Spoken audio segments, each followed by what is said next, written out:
Good morning, everyone. This is Katie Novotny calling in from Premier Marketing. I want to thank you all for joining us this morning.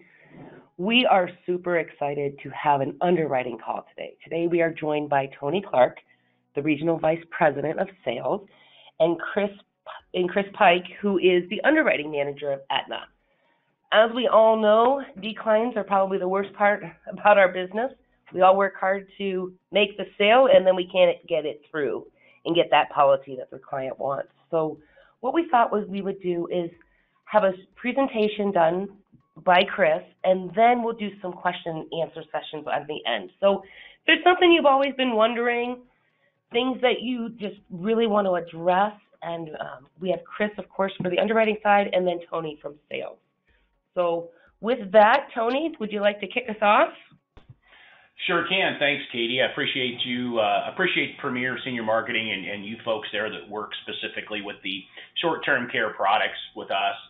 You do a sensational job, and I think it's a real great honor, if you want to say that, to have Chris Pike joining us today, and just to actually go through some of the things that many times agents out in the field sometimes aren't really sure how the underwriting process really works, and maybe what's something that could help me write better business, maybe not get as frustrated, get your business issued and get paid and move on and make your clients happy, make the agents happy. So without further ado, I'll go ahead and turn it on over to Chris. Chris, take it away.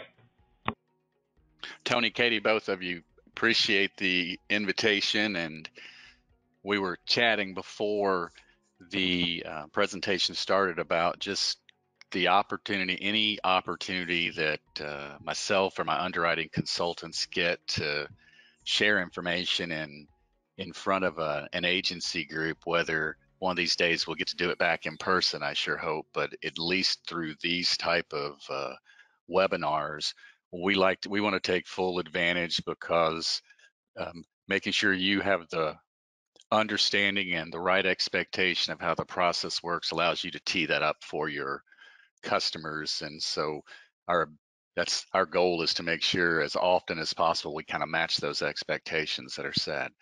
I'm going to spend a few minutes talking a little bit about some of the changes that we have made.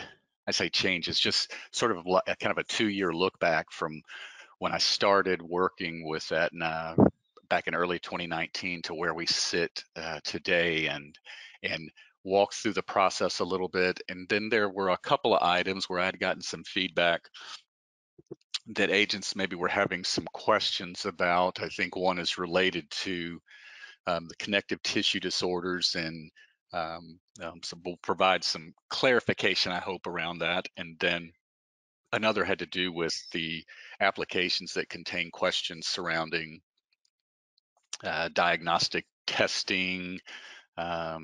Can an applicant that's having some routine kind of annual testing done answer that question confidently? No, and things like that. So we'll talk through that. And then, like Katie mentioned, we'll have some time for some Q&A at the end of it. And if share what information, try and answer the questions you have, or at least, indicate that we will kind of get back to you and provide kind of updated information through Katie as we go forward here. So I'll get this thing started. So I'm going to start talking at the beginning about our automated underwriting. So there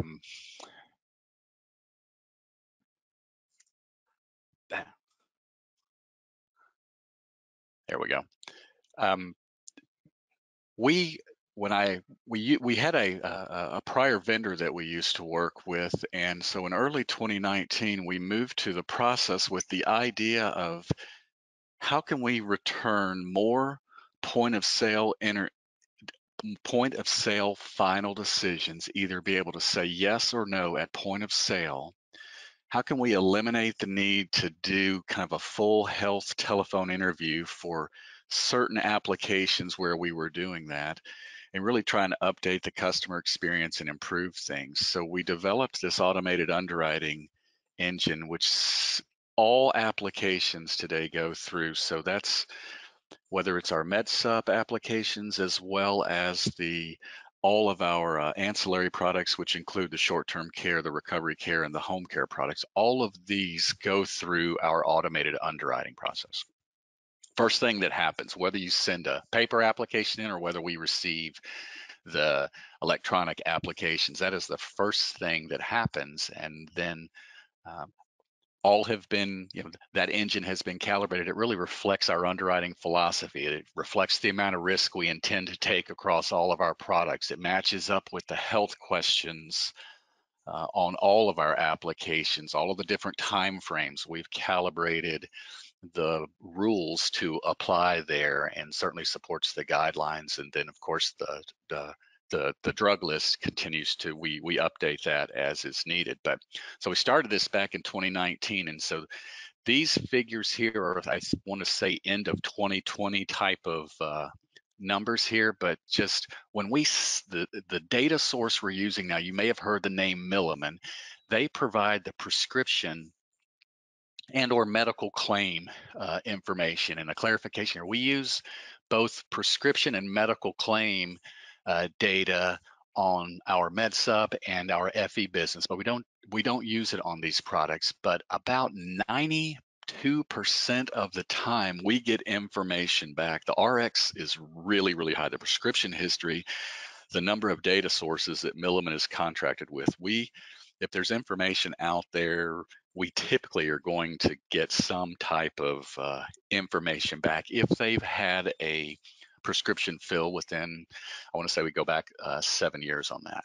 But we still have a few, 8%. We're trying to work on that number that, we don't get any information back, kind of a no hit. Anytime we get a no hit on that automated underwriting report, it's going to kick to underwriting for a manual, a physical review, just to see, do we need to try and obtain additional information, or based on what's on the application, we can make a decision from there.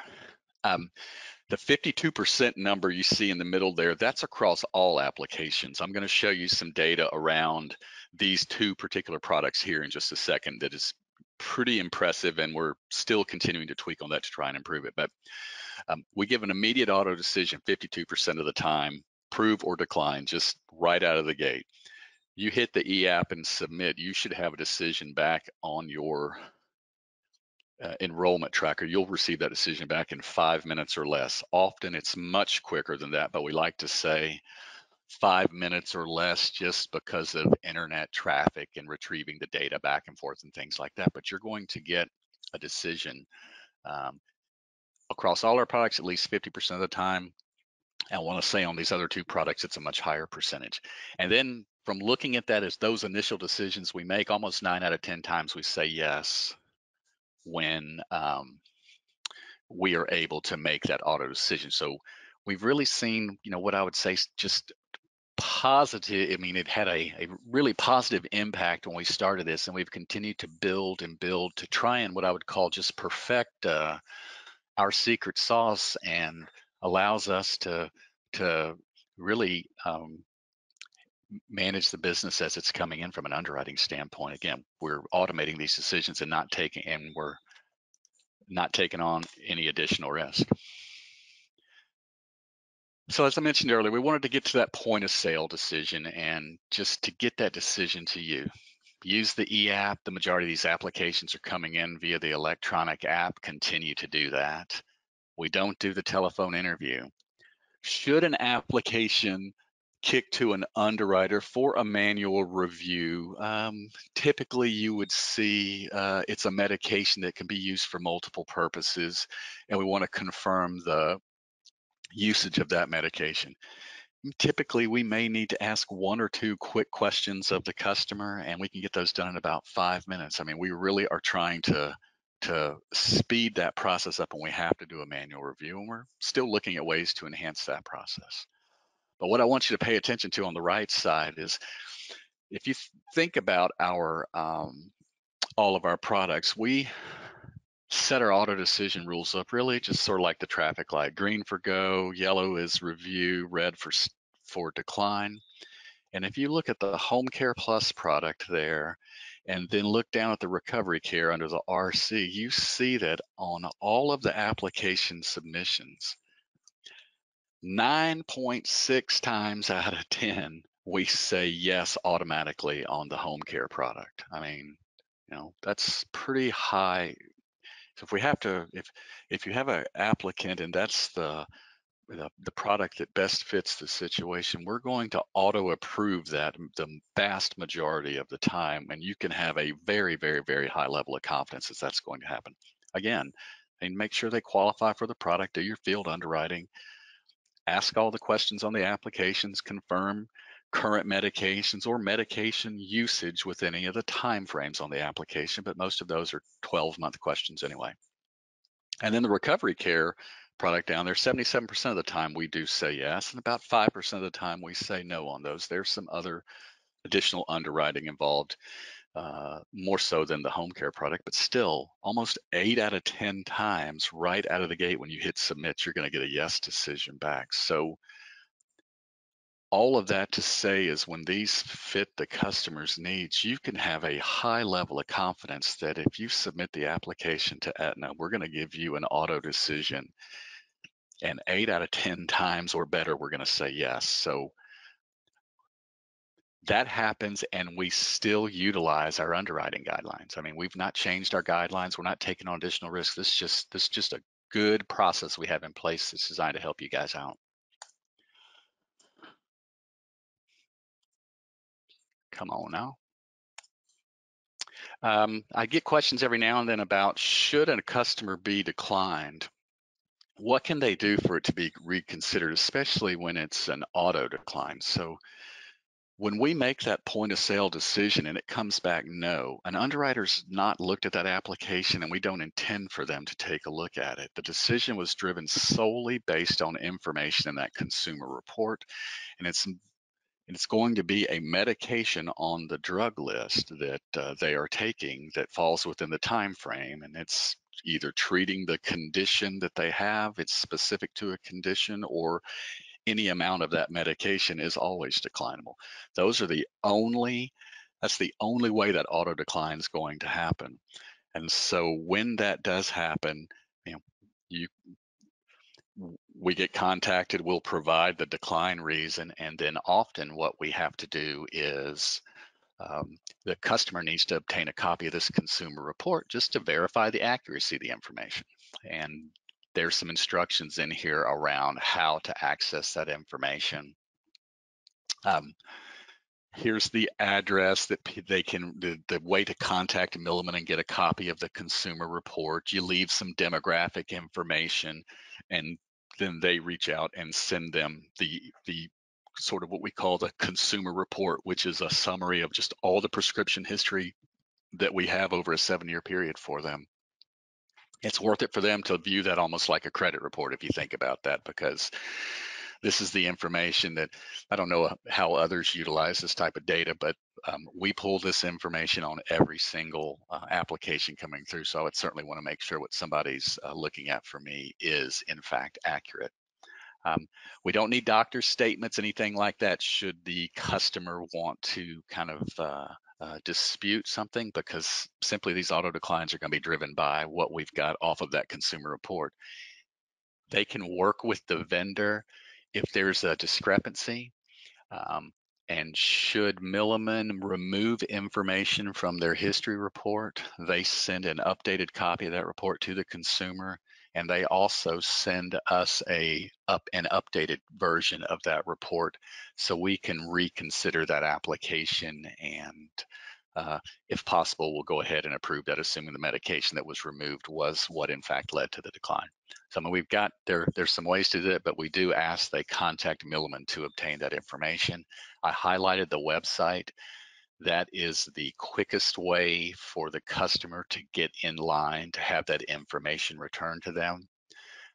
They have continued to staff up their teams to respond to any of our inquiries that we have, and are trying to improve that cycle time and service level as far as delivering that information. But that is the way the customer can get that information. Change subjects here, or change directions here just a little bit.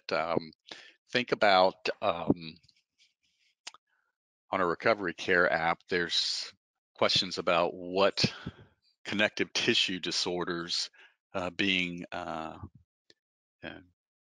unacceptable health condition. There are probably over 200, there's 200 plus or so of these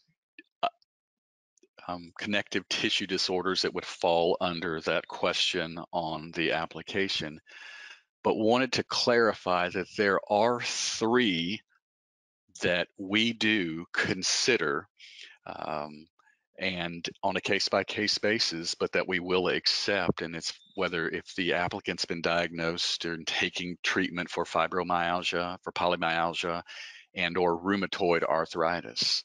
And we do take a look at these on a case-by-case basis. Depends on severity. It depends on the prescribed treatment. Sometimes it's very mild treatment, and it's clearly not a debilitating condition, affecting maybe their ability to take care of themselves and to get around and things like that. It's non-steroidal anti-inflammatory drugs. We're good with things like that. That last bullet in yellow is really probably the important one for the clarification, is that if they're prescribed any medication that's on the drug list for any other connective tissue, if they are prescribed medication that's on the drug list, or they are prescribed medication for any other connective tissue disorder outside of fibromyalgia, polymyalgia, and or rheumatoid arthritis, then the application is not acceptable. And we would go from there. The other item that had come up was the routine versus diagnostic testing question on the application. Not all of our applications have this, so there's a little caveat in there as I try to as we walk through this. But if they've been, often we get asked, hey, they're just having some routine testing done. I go to the doctor. We're doing this on an annual basis just to make sure that I'm maintaining my general health. And the question has been, can they answer the question on the application confidently with a no? And so I'll read through this and just make sure that we're on the same page with how this works. I've got some examples to show you the difference between just general monitoring general health as well as diagnostic testing. But if the applicant was advised to have any treatment, or they were advised to have further evaluation, diagnostic testing, or any surgery that has not been performed, they must answer the question yes. And so being advised to have testing that monitors one's general health does not qualify under any of those. So they can answer no if they are just simply routine, as I said, for the purpose of monitoring their health. And here's a couple examples for you. If you think about the routine testing that we do, it's your cancer screenings. It could be the scheduling for your mammogram, pap smear, blood pressure, cholesterol, all of your different type of annual exams, immunizations, things like that, colon cancer screening. So really thinking about those things. But when your physician asks you to have a chest x-ray, EKG, electrocardiogram, they schedule you for your MRI, any of those others on there, that's really going to fall into the treatment or diagnostic testing realm, because they're trying to figure out what's going on at that time. And so sometimes the routine general monitoring leads to diagnostic testing, but if it's simply they are having that routine testing done, there's no concerns with answering those questions no on the application, and we will be able to move forward from there. And so I want to say that gets me to the end of any of the presentation piece, Katie. And so I'd be happy to, if Tony doesn't have any more comments or anything he wants to add after walking through that, I think we'd be happy to entertain a few questions if folks out there, if it sparked anything that we can clear up for them. Sure. Okay, so if anybody does have some questions, please feel free to type them in the questions section. I'm going to check the chat as well. But a couple of things that we regularly run into is psychiatric history. How do you guys look at depression, anxiety, and anything under that realm? Can you give us a quick highlight on that?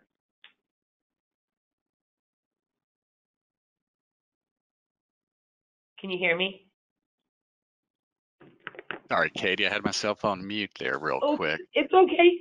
Yep, Perfect. that's on me. But I was trying to pull up the application here and just, if you give me just a second, but I know from a home care standpoint, y'all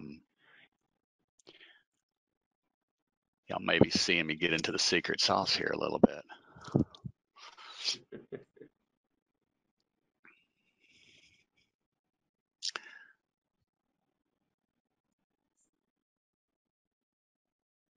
So let's go to we're in Texas. We're getting ready to launch, I think, the home recovery care coming up here.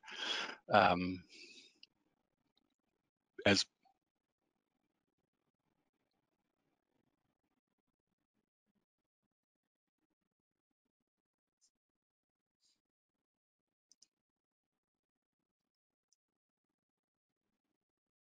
now, come on.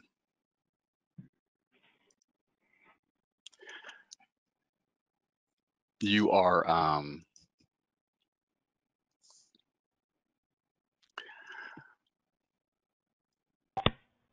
bear All right. with me 1 second. Chris, we'll just see how well you are at navigating your files. Yeah, I know Watch y'all it. are watching me here. All right, We've all right, let's get to the right one. Home Care Plus. There you go. How All about good. that, guys?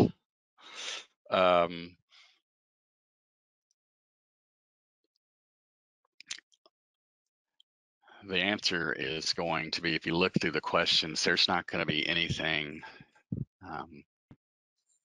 application here. So here's your Home Care Plus application. Once you select your benefits down here, so here's our underwriting questions. Are you currently in the hospital, nursing facility, wheelchair, receiving hospice care, bedridden, requiring any of the ADLs right there, receiving any home care? So nothing there. You've got questions about AIDS, HIV, number 2, and then the other ones you're getting into, 12-month questions, nothing related to that. Been hospitalized 2 or more times for any reason. That's the only place I could see where it could come to bear should something like that have happened. But Katie, not at all on this particular application. Okay, so it's Home Care Plus and be the same for the Texas Recovery Care as well. Okay. Sure. Let's go to so then let's see here.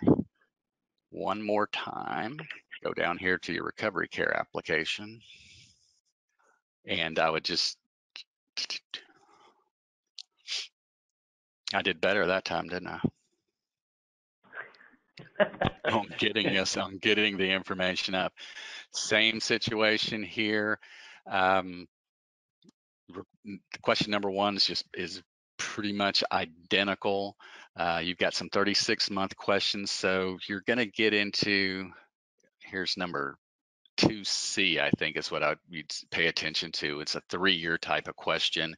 Alzheimer's, dementia, Parkinson's, cerebral palsy, multiple sclerosis, or any other neurological, neuromuscular disorder. That's as close as we get to some of that. So unless you've gotten into an Alzheimer's dementia situation, I don't see any place Specifically else on where this that's. one, Chris, Yep. the question that always, where I'm going with this is question 3F. See the mental and nervous disorder?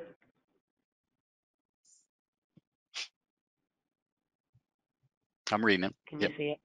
Yep. Okay. Yep. Let's do the follow up on that. So, Okay. but if you think about if they've been diagnosed or treated for, we'll get the definition of what do we call mental or nervous disorder. It excludes anxiety, excludes mild depression. So I think you're getting more towards more significant mental health type of issue there than, hey, I'm just a little bit anxious and the doctor has prescribed some medication. I'm coming back for kind of some regular treatment. there. That's a little bit different than what we're trying to get out there. But for clarification for you guys, similar to what we tried to do with the diagnostic versus routine testing or the connective tissue disorders, be good for us to kind of just give a little definition around that so your folks can be confident when they're talking to a client that they're not setting them up for a situation where we might either want to ask some more questions or have to say no. Fantastic. Another question is regarding physical therapy. This is something, and I know that I was actually asked by an agent about this yesterday. So how would you look at physical therapy when it comes down to the question of having the further evaluation treatments and still undergoing any of that? So specifically on this one, it would be 5A, Yeah. and then also with Home Care Plus. We're going to probably pick that type of physical therapy up under the further evaluation or ongoing treatment there, but I would want to. There's nothing from a prescription history where we're going to catch that for you, so I want to make sure I give y'all the right guidance on that. But I'm going to start conservative and say I think we pick that up under a further evaluation, ongoing treatment within the 12 months if they're if they're undergoing physical therapy before we take the policy out. Let me just confirm that for you, okay? Perfect.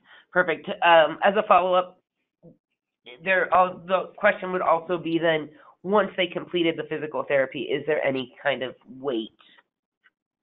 It's just that 12-month time period. Within the past 12 months, have you? That's really that's going to be the driving force there. So if they completed it, just calendar at 12 months, and then we should be good to go. Perfect. Another question just came in. What is the best site for the applications and the underwriting? The fast answer would be is through your agent portal, we can set you up, Jamie. I'll reach out to you. And I think out there too, Katie, they can get to the drug list through there too. That's exactly what I was going to say. And I will also print a drug list and attach one to you or to a follow-up email on this with some pre-qualification tools. Now, my only comment on, hey, Katie, my only comment on printing that drug list is we do periodically, medications will change or something will come to the market, and we try to keep that as up to speed as we can as our vendor adds medications.